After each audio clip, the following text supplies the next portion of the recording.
Welcome to the Foundation Series, your deep dive into startup compensation with industry leaders from across the startup world.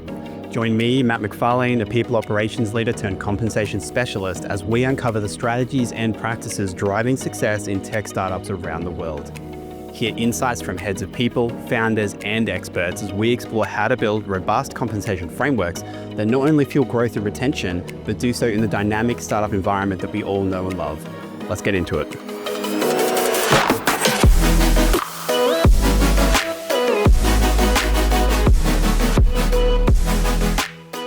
All right, Shirley, welcome back. Episode 2. We're not going to leave people hanging for too long. We're talking about how to take product-led principles from theory to practice. How do we actually start to think about embedding some of these principles in our people team? Now, I'm sure most people are hanging off the last episode. Where we left things off was this concept of how to get buy-in. How do we sort of get how do we get the founder, how do we get the executive team to actually see the value of this kind of approach, how it can help us be more commercial, more effective leaders, how we can ship more. Your advice when we left was, let's not actually have that conversation. Let's beg for forgiveness instead of asking for permission a little bit and just get started, which, as someone who has a little bit of a rule breaker flair within my genes, I personally love. But for those who are going, okay, that sounds good, but I kind of want to, run an MVP of my own here rather than diving in head first. What does that look like for the head of people, for the people team in this sort of scenario? What's something that could be maybe a little bit low risk, pretty high impact to run an MVP of their own? I love that we're already using the product and language, right? So MVP, high impact. It's happening. Yeah, it's already in the works. So the most fundamental thing in product thinking is not talking in solutions and outcomes, is always exploring impact and underlying problems. And I think that's the biggest change we can make in Agile.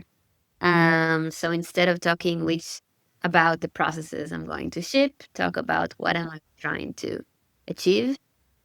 Just a thought, a different thought process.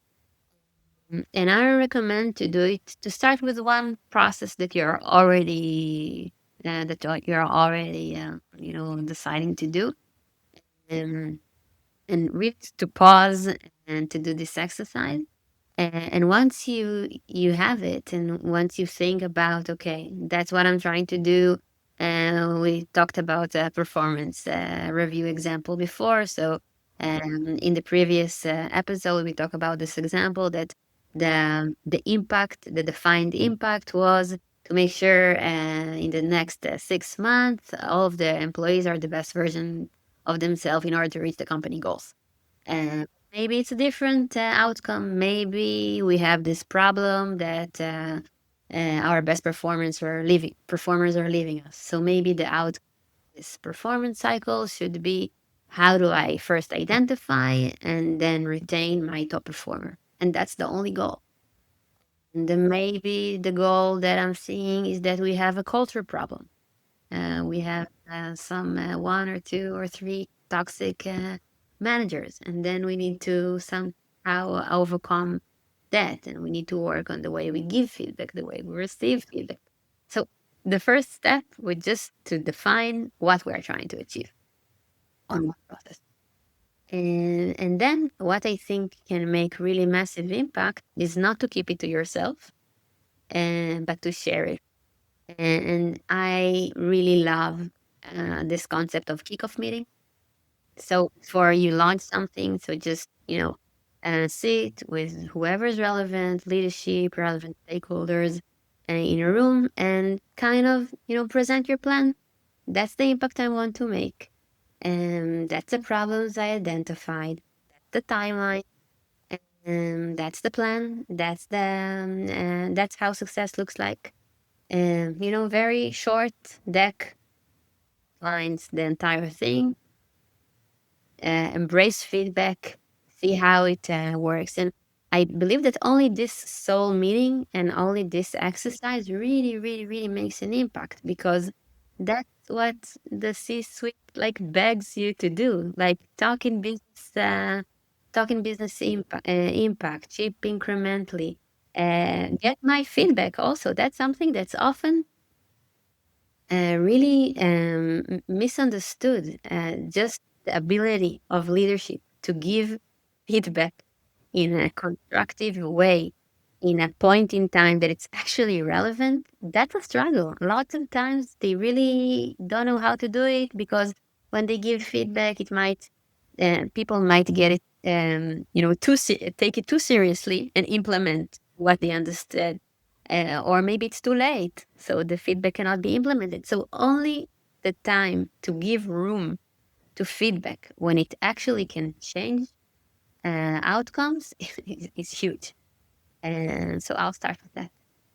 Yeah, I love how, as you were kind of sharing some of these examples, really like, if I really think about it, a lot of this stuff tends to be happening in the business already for the people team, in terms of things like, they might hear feedback about culture, but they might often take more of a role as a sounding board rather than someone who's using it and kind of quantifying it in the sense of a user interview and actually finding a way to apply some of that feedback. And so I wonder if actually the shift isn't really that intimidating or that big for a lot of teams who are probably already out there having a lot of these kinds of conversations out in the business, but have maybe just previously not had a great outlet for it or a great format to apply some of the conversations, categorize them, you know, come up with quantities in terms of like how many of our users are feeling this certain way about a particular aspect of performance management or, of our leadership approach, things like that.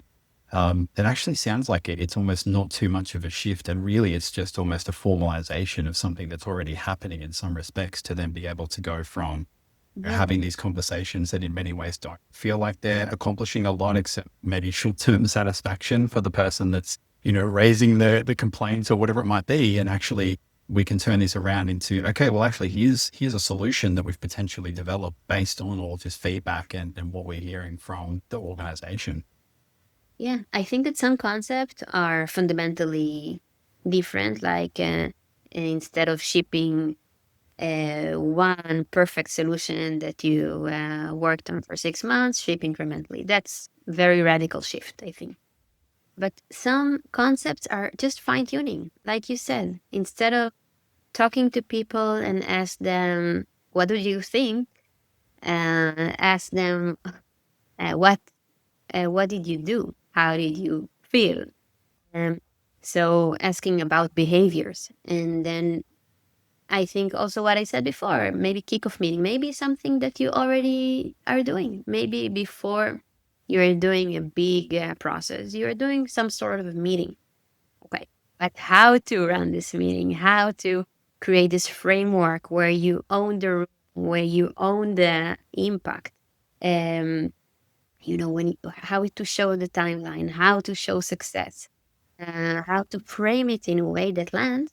That's this fine tuning that can really, really, really change everything. Yeah. Yeah, I can imagine it would have a pretty profound impact. Okay, so we're a team. We've maybe run some, one or two of these kind of MVPs. We're pretty comfortable with the approach, that sort of a thing. What does maybe like a more broad scale rollout look like? So, I mean, some of the things that come to mind for me when I think of how product teams work or how engineering teams work or how the two interface is, terms like agile and scrum and all these sorts of things come to mind. When it comes to like the practices or like the week to week, month to month sort of rhythm that a team might have, where would you recommend for people teams start if they're looking to start to embed some of these things? What should they be looking at? There are some uh, ceremonies or rituals that I found very helpful in just getting this rhythm of product mindset and execution mindset. So we talked about kickoff meeting, setting expectations, getting feedback, framing everything. Then I would also add this things bi-weekly, weekly, monthly, I don't know, depending on your company, but kind of this um, sync meeting where you just share what happened, what did I learn, what am I trying to do. So bite-sized version of Kickoff to share progress and get okay. Do it when it's not too late. That's also a really good way to incorporate feedback, to show that you're leading it, that you're owning it, and to get more visibility in what you're doing. A lot of the time, working behind the scenes and no one knows about it. So that's also a very, very practical way, and that really helps. And the closing ceremony or ritual can be a summary. So looking back on, I don't know, the previous quarter, or looking back on the previous compensation cycle, performance cycle, or whatever, um, there are the goals. That's what we learned. That's what we achieved. That's what we didn't achieve. That's what we are taking and learning from the net for the next rollout. Um, and also asking, how did you find it? How do you think we can improve for next time?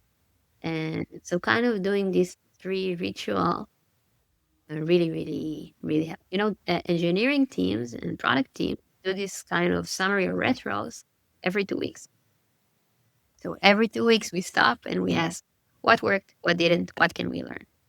And and that fundamentally changes everything. Yeah, I mean, I'm nodding my head for people who are only listening to the audio because, having worked in teams that I think adopted a lot of these sorts of ceremonies, the change that I saw was profound in terms of, as you said at the start of the cycle, what is it that we're setting out to achieve? I think it does such a phenomenal job of just making sure that your alignment to your goals, and that, of course, your goals have been something that have been set based on the outcome we're trying to create for the business. It just creates real, like, crystal clarity around what it is we're trying to achieve. There's not, if you've got a team of more than a couple of people, it means people aren't going off and working on something that you're not aware of, or there's misalignment somewhere, distractions, obviously the big thing that can crop up.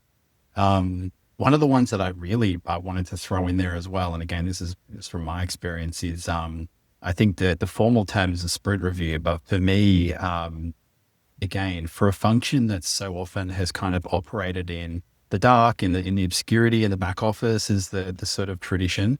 Being able to come out of a 2 or 4 or whatever week cycle and say, hey, here's the thing that we built for, for our users, for our employees, for our managers, and being able to share that with them is so profound. And yeah, having worked at a couple of companies that did that, the level of credibility it builds for your people team is enormous, because again, everyone has this kind of preconception around what it is that a HR team does. It's usually wrong, or it's baked in a very like traditional kind of old school. So when you're saying to them, hey, we really want to create high performance. You're a high performer. You want to work with high performers. We want to make it clear what high performance looks like. We've built this thing based on your feedback and with that goal in mind. And here's how it works. I mean, it's, again, like how many times, I'm sure it was like this for you, and you've interfaced with a lot of HR teams, right? Where it feels like sometimes they've created this solution that's made for them and it's not made for the user.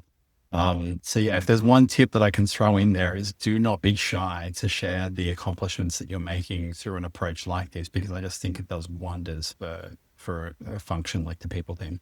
And also the other way around. When you talked, I thought about it that um, um, these processes also kind of bake in the fact that mistakes happen and things are not perfect.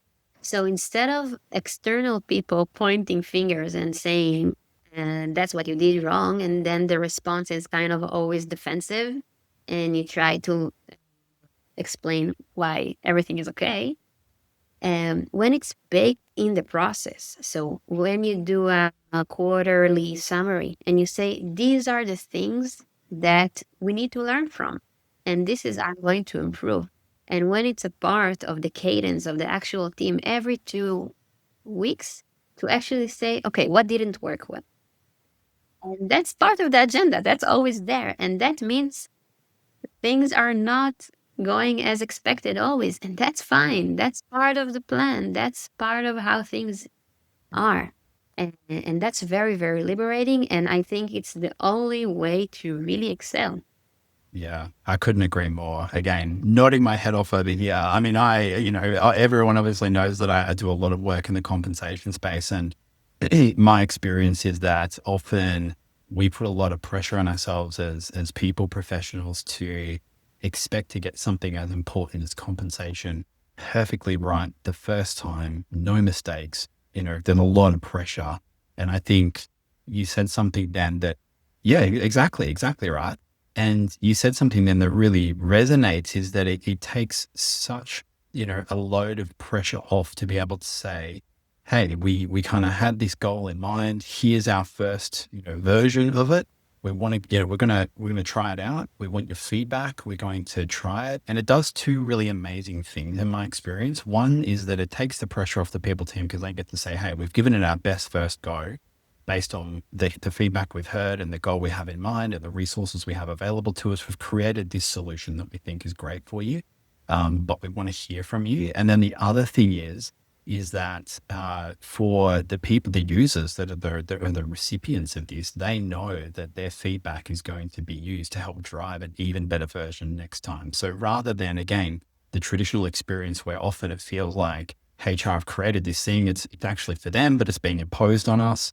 I don't have a way to give them feedback about how that's going to improve. I've got no say in how my compensation package or how the performance process, how any of these things can work for me. I'm just going to quietly sit over here and be upset about it. Instead, I know that if they say, hey, we're going to be running 10 user interviews, please put your hand up. And I've got something to say. I've now got an outlet to actually change this thing and the impact and the experience that I'm having at work. And I think it just creates such an incredible perspective for both sides. Less pressure for the HR team, a great opportunity to be a part of building something that's better, not only for yourself, but for your peers and your colleagues as an employee. So yeah, I couldn't agree more. This sort of a Yeah. change just makes such a big difference in my experience. And also from leadership perspective, like often when things, when you do a fuck up, we see it, right? We see it anyway.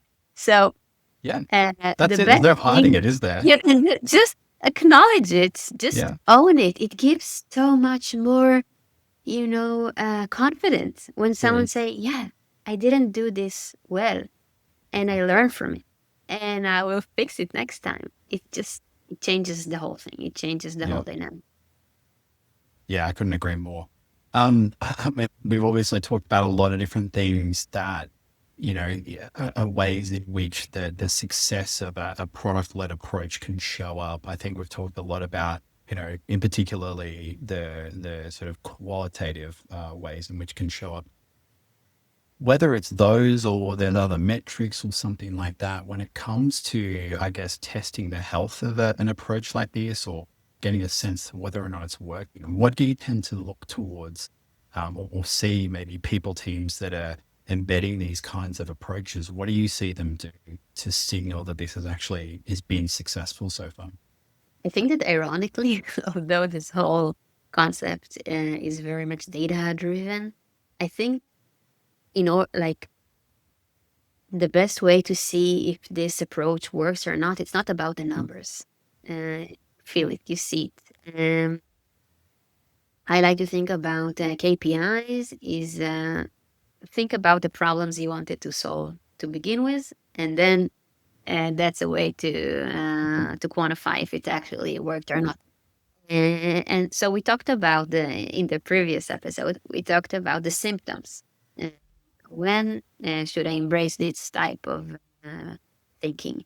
Um, so we talked about, wasting lots of time on processes that don't do any impact. So the contrary of that, when you see that you're much more efficient in building processes and it actually doing the impact you wanted to do, or you're getting more invited to strategic, discussions and people actually ask for your opinion and they actually want to hear about it.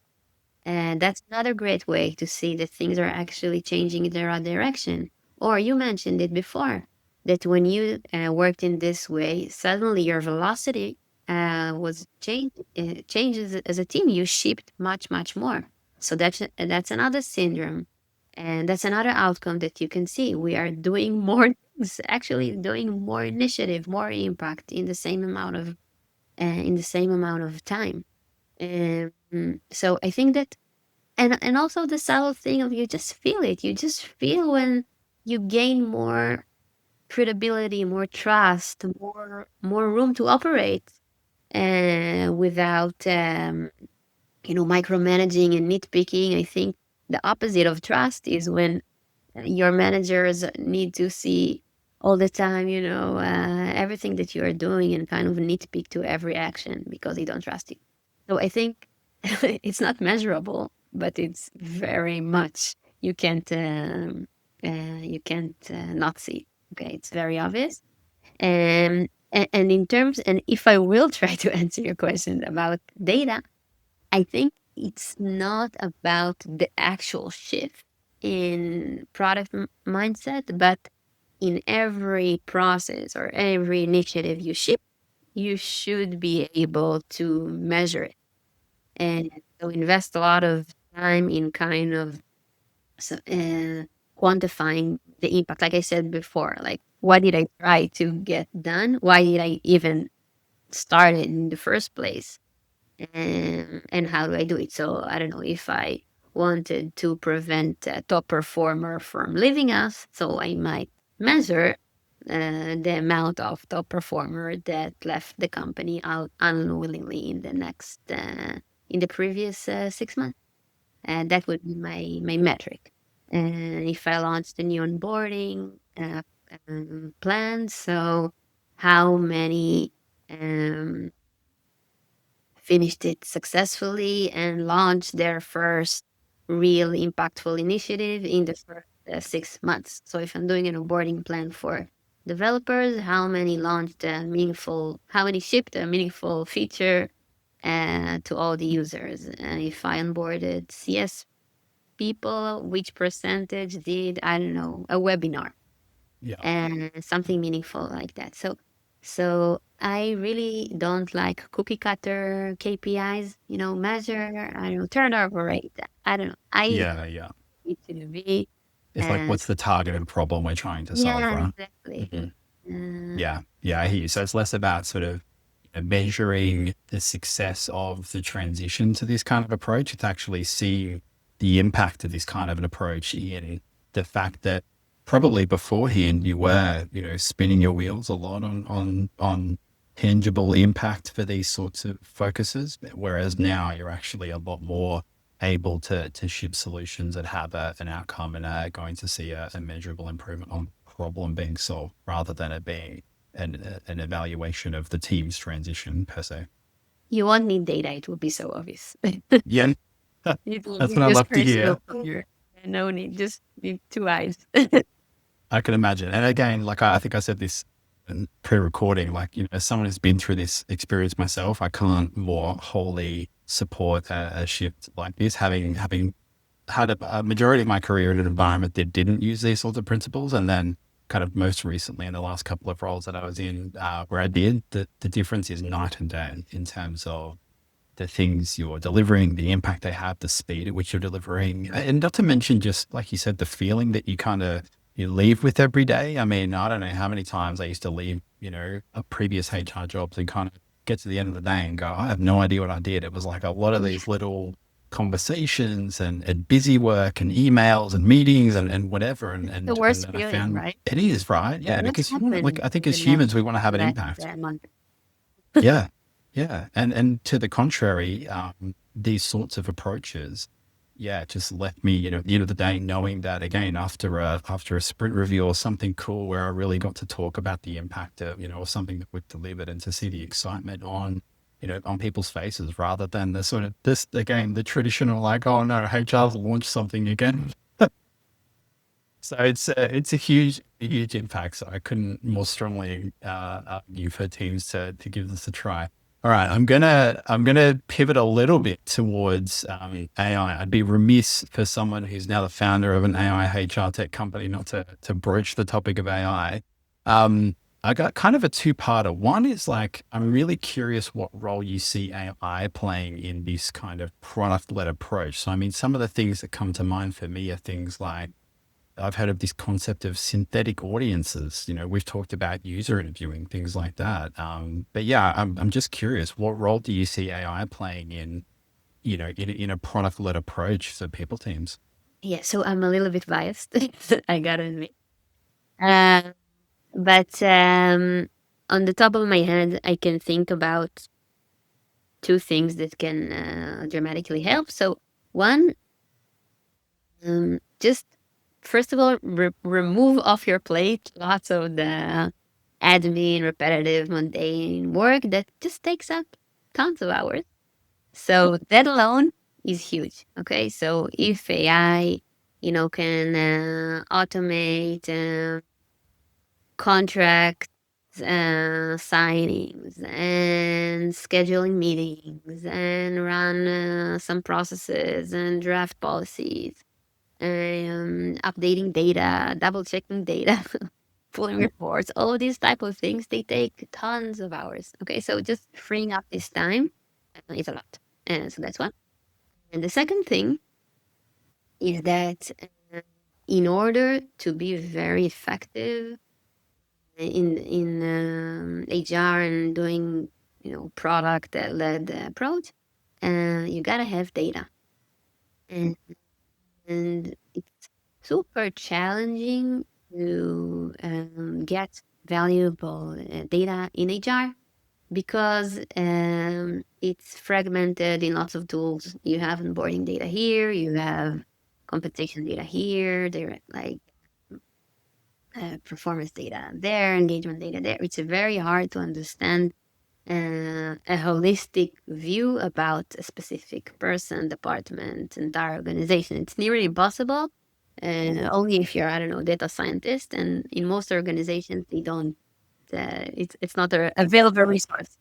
In the best ones, you do have analysts dedicated for these type of things, but in most organizations, you don't. So the ability to make sense of it all and do it in a proactive way.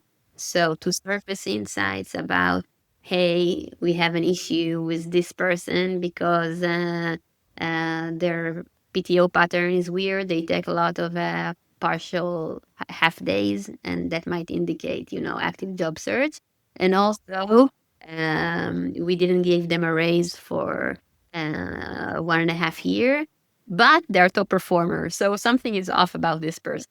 Okay, so take care of them, or might flag specific risk in a specific office or department or manager. So being able to overhaul lots of data sources and connect the dots and surface them, something that wasn't possible before. And that can be very helpful in understanding opportunities and showing the impact. Yeah, I love it. I don't know if I've talked about it on this podcast before necessarily, but the most recent role that I was in, one of the ways in which we were able to uh, kind of carve out time to make sure we could, you know, be responsible for the full remit of what a people operations or a HR team is responsible for, but also create the space to embed some of these product led practices. What we did is we actually carved the team into, it was only a small team, but we separated the team into two halves. So we had an operations team which dealt with a lot of the admin, the sort of procedural type stuff, and we created another half of the team that focused on product, on building, and I can really see, especially with tools like, how tools like Dream Team are shaping up, is that actually you could potentially just get to a point where you don't even have this kind of admin team and you're actually really just running as a full product team, which is an amazing, vision to be working towards as a tool and then potentially as a team as well, which is really exciting. All right, that's really cool. It's a future to be excited about. Personally, I'm excited about it. Any like parting words around like AI? I know I get asked like, "Oh, what do you think the future of work is?" But with AI and things like that all the time, and oftentimes I'm just like, I have no idea because it's changing so quickly. But are Changing there by the any? day. Yeah, exactly. It's changing so quickly as well, right? Like the last 2 years, there's been so much change. But yeah, any other like predictions, any other thoughts around, the role AI will play in the people team going forward? I think the AI hype is starting to calm down a little bit in terms of it's less of hairs on fire, how do I get this AI stuff to operate AI type of initiatives? But it's more like, okay, how's my day to day look like? Where am I less efficient? Where am I more? And how can I use this technology to help? Okay, so starting with your actual day to day and your actual challenges, and then matching the right technology instead of just with all by all means do something with AI, which is what we have seen in the last, I think, a year or two. Yeah, I think it's been a little bit of a case of drinking from the fire hose, but maybe it speaks to. I'm curious on your thoughts here, whether or not the general AI literacy has reached a level where I think people can maybe more quickly evaluate whether or not something is going to be effective, or if they know, hey, I have reviewed my day or my week or my work process, and actually I think there's a way AI could play a role here. Do you see that as being some of the reason? Yeah, I think that two things happen in parallel. One, like you said, the AI literacy rise. So people already know more tools, more techniques like how to write a better prompt. Also, when you don't need to invent the wheel and when you can just take off the shelf technology that can do the work for you. And the second thing that I think happened is that a lot of this initiative fell flat. Like it didn't work. It failed. And so lots of resources, lots of time, lots of money, and no outcome. And then people team started to ask, okay, how can I do things differently? And so yeah, the huge potential and also how to avoid yeah, just like we talked before, how to avoid massive investment with no impact. So going back to the root, what did they try to achieve? What was the problem? So kind of, I think, implementing product thinking in this aspect as well can massively help. Amazing. Well, Shirley, thank you so much for joining me. We've covered an immense amount of, not just the last episode, but this one as well. We've talked about how teams can get started in a small way if they're thinking about adopting product-led principles. We've talked about what that looks like if they do decide, actually, yeah, it's pretty obvious this is working. What is widespread adoption? What does widespread rollout look like? We've talked about how, the case kind of makes itself in terms of the impact that you're having with these sorts of approaches. And obviously we had the pleasure of kind of finishing up with a little bit of an eye to the future in a world where potentially there's HR teams that have no admin, which is one that I am here for. So thank you so much for joining me. And yeah, I My appreciate pleasure. all of your insights. It's been an amazing discussion. Yeah. Thanks for having me. Thanks for joining us on another edition of the Foundation Series. Make sure to head over to our website to subscribe to the Foundation Series for monthly editions featuring future interviews on startup compensation. In each edition, we'll explore the different strategies, trends, and challenges faced by startups around the world. If you have a burning topic you'd like me to cover or a standout guest that you want to hear from, drop me an email so I can dive deeper into the compensation topics that matter most to you. Join me next time as we continue to uncover the strategies and practices driving success in global tech startups around the world. Thanks for listening.